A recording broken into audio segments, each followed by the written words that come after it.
They called her grandmother's barn worthless junk and laughed when she inherited it at 19 with nothing but $12 in her pocket and nowhere else to go.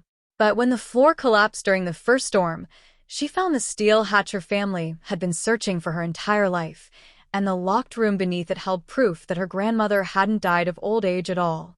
The conference room smelled like leather and spite. Claire sat at the far end of the table, still wearing her black funeral dress, while her mother Linda adjusted her pearl necklace and smiled like she'd already won.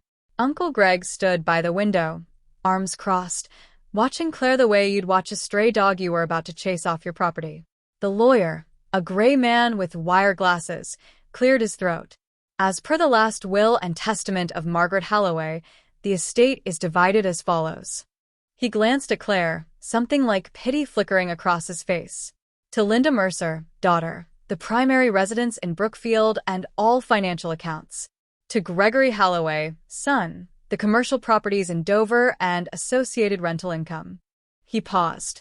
To Claire Mercer, granddaughter, the barn property located at 4177 Timber Ridge Road. Linda laughed. Actually laughed. The barn? That rotting pile of scrapwood? Mom really did lose her mind at the end.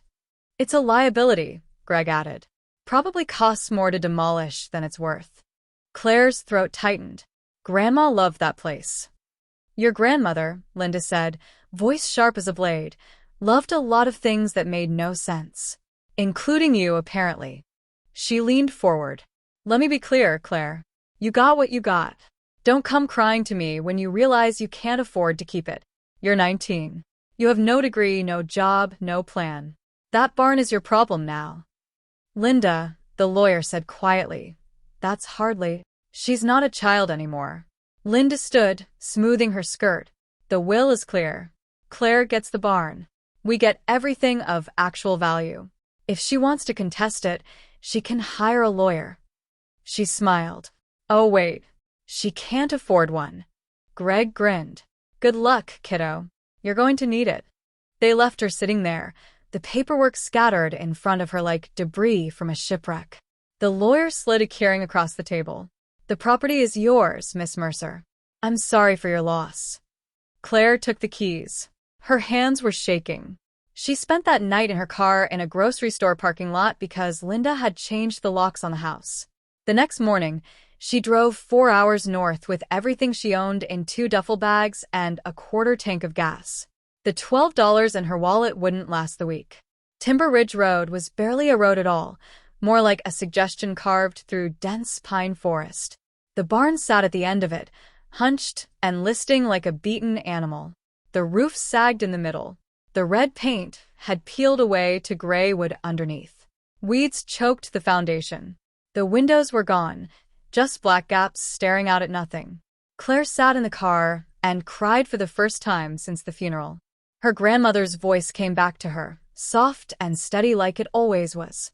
Broken things hold hidden strength, Claire Bear. You just have to know where to look. She wiped her eyes, grabbed a duffel, and walked inside. The interior was worse. Rotted beams. Holes in the floor. The smell of mold and old hay. There was a rusted water pump in the corner and a workbench covered in dust. No electricity. No heat. No running water. But it was hers. She spent the first 3 days cleaning what she could and sleeping in the car at night. The nearest town, Ridgemont, was 8 miles back down the road. The people there looked at her like she carried a disease. When she asked about work at the diner, the owner, a heavy woman with suspicious eyes, just shook her head. You're Margaret's girl, aren't you? Her granddaughter. Same thing. The woman turned away. We don't need help. At the hardware store, an older man finally spoke to her. His name was Sam, and he had the kind of face that had seen weather and trouble and come out even. You planning to fix that barn yourself? I don't have money to hire anyone. He studied her. Your grandma was a good woman. Kept to herself, but good. He handed her a tool belt. Take this. Pay me when you can. I don't know when that'll be. Then pay me when it happens. It was the first kindness she'd received in 2 weeks. Sam stopped by the next afternoon with plywood, nails, and a generator.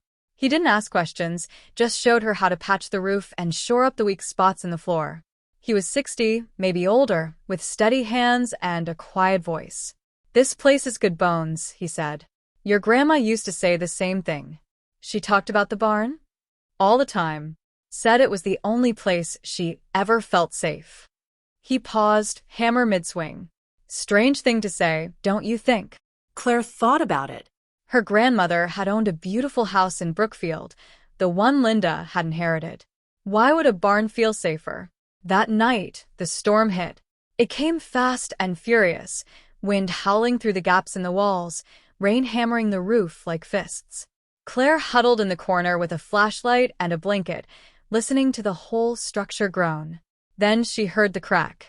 A section of floor near the back wall gave way, collapsing inward with a crash that shook the barn. Claire scrambled over, shining the flashlight down into the hole. There was a space beneath the barn. Not a crawl space. A room. And in the center of it, bolted to a concrete floor, was a steel hatch with a keyhole. Her heart hammered. She called Sam. He arrived an hour later, soaked and skeptical, but when he saw the hatch, his expression changed. "I've done work on half the buildings in this county," he said slowly. "I've never seen anything like this. Can we open it?" "Not without the key. That's a custom lock. Military grade, maybe." Claire thought of the keyring the lawyer had given her. Most of the keys were normal front door, shed, padlock. But there was one key that didn't match anything she'd found.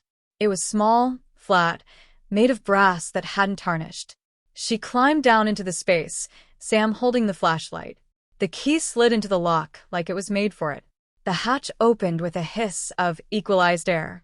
Below was a ladder leading down into darkness. Claire descended first. The beam of her flashlight caught concrete walls, clean and dry. At the bottom was a room, maybe 12 by 12, with a steel door on the opposite wall. The air smelled stale but not rotten. Preserved. The steel door was unlocked. Inside was a bunker. Not a survival bunker. An archive. The walls were lined with filing cabinets, shelves of label binders, and a desk with a lockbox on top. There was a corkboard covered in photographs, newspaper clippings, and handwritten notes connected by red string. In the center of it all was a large envelope with Claire's name written on it in her grandmother's handwriting. Her hands trembled as she opened it. Inside was a letter. Claire, if you're reading this, I'm gone. I'm sorry I couldn't tell you the truth while I was alive. It wasn't safe. Your mother and uncle have been stealing from the family trust for 15 years. I found proof, and I was going to expose them. But I made a mistake. I told Linda I knew. 2 days later, I got sick. The doctors said it was natural. It wasn't. Claire's breath stopped. The barn was never worthless. I bought it with my own money and built this room to hide everything they didn't want found. The files in here prove the fraud, the forged documents, the shell companies. I also kept samples of everything I ate and drank in my last week. They're in the lockbox.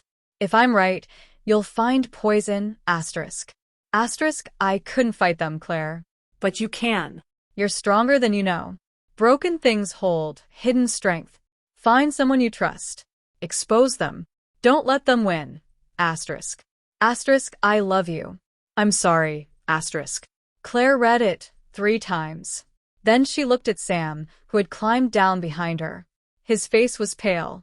"This is evidence of murder," he said quietly. "And fraud." Claire's voice was shaking, but not from fear. From anger. "They killed her. They stole everything. And they gave me the barn because they thought I'd never find this." Sam moved to the filing cabinets, opening drawers. Inside were bank statements, contracts, emails, recordings.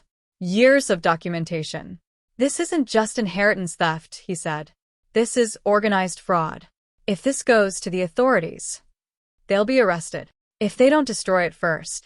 The realization hit her like cold water. They don't know I found this. But if they figured out, they'll come for you. Claire looked around the room. Her grandmother had built this, had risked everything to preserve the truth. And now it was hers to protect. "We need to move fast," she said. "Copy everything. Get it to someone who can use it." Sam nodded. I know a lawyer in Ashford. She handles criminal cases. And I've got a friend who works with the state attorney's office. They spend the next 2 days photographing documents, copying files, and cataloging evidence. Claire barely slept. Every car that passed on the distant road made her jump. Every sound in the dark felt like a threat. On the third day, her mother called. Claire. Linda's voice was smooth, practiced. I've been thinking. Maybe I was too harsh at the reading. Your family.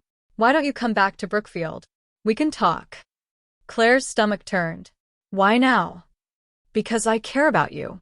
And because that barn is dangerous. I spoke to a contractor. He said the whole structure could collapse. You shouldn't be out there alone. I'm fine. Claire. The smoothness cracked just a little. Have you been inside the barn? I mean, really inside. There it was. Why do you ask? No reason. I just want you to be safe. Claire hung up. An hour later, a truck pulled up the road. Not Sam's. This one was new, black, with tinted windows. 2 men got out. They didn't knock. They walked straight toward the barn. Claire was already in the bunker.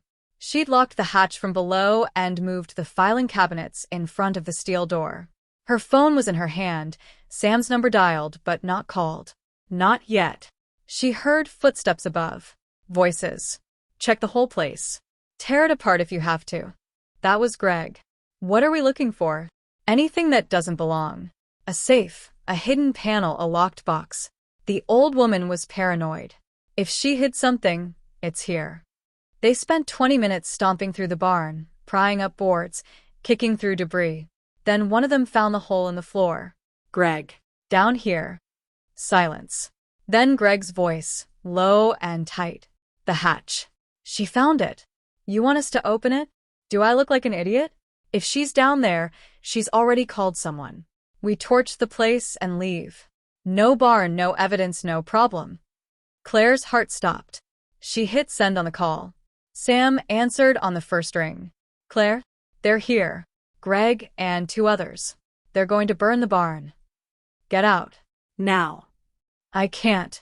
They're right above the hatch. Then stay quiet. I'm calling the police, and I'm on my way. She heard the splash of liquid above. Gasoline. The sharp scratch of a match. The barn caught fast. She could hear it. The whoosh of flames, the crackle of old wood igniting. Smoke began to seep through the edges of the hatch. Claire grabbed a file box, stuffed it with the most critical documents, and sealed it in a trash bag. She soaked a shirt in the emergency water supply her grandmother had left and tied it around her face. Then she waited. The heat built. The smoke thickened. She could hear the beams collapsing above, crashing down onto the main floor. Then she heard sirens. Shouting. Running. The fire had drawn attention, and Sam must have reached someone fast. The hatch was too hot to touch, but Claire heard voices, firefighters, someone yelling coordinates. She pounded on the underside of the hatch with a metal rod, 3 sharp clangs over and over. Someone heard. 10 minutes later, they pulled her out through the burning wreckage. She was covered in soot, coughing, clutching the file box like her life depended on it. Because it did. Greg was standing by his truck, playing the concerned uncle. Thank God you're okay, Claire. When I heard about the fire, I rushed over. You started it. Her voice was raw, but loud enough. The fire chief looked over. So did the 2 state troopers who'd arrived with Sam. Greg's face went smooth. Claire, you're in shock. You don't know what you're saying. You came here to destroy evidence. You and those 2 men. She pointed at the truck. You poured gasoline and lit the barn because you knew what was hidden underneath. That's insane. Claire opened the file box, pulled out the letter, the lockbox, the files. My grandmother built a bunker under this barn to hide proof that you and Linda have been embezzling from the family trust for 15 years. She documented everything. And when she confronted Linda, you poisoned her. The troopers stepped forward. Greg's mask cracked. You have no proof. I have all of it. Bank records. Forged signatures. Recordings of phone calls. Samples from her last week of life that she stored specifically to be tested. Claire's voice shook, But she didn't stop. She knew you'd kill her. She just made sure you wouldn't get away with it. One of the troopers took the file box. The other moved toward Greg. Sir, we're going to need you to come with us. Greg lunged. Not at the troopers. At Claire. Sam stepped between them, and the troopers tackled Greg to the ground. He fought, swearing, spitting threats, but they cuffed him and dragged him to the patrol car. The two men in his truck tried to run. They didn't make it a quarter mile. Linda was arrested the next morning at the Brookfield house. The evidence was overwhelming. Forensic tests confirmed poison in the samples her grandmother had saved. Financial audits revealed a trail of fraud spanning more than a decade. Shell companies, forged estate documents, siphoned trust funds. All of it led back to Linda and Greg. The trial took 6 months. Claire testified. So did Sam. So did the state's forensic accountants, toxicologists, and handwriting experts.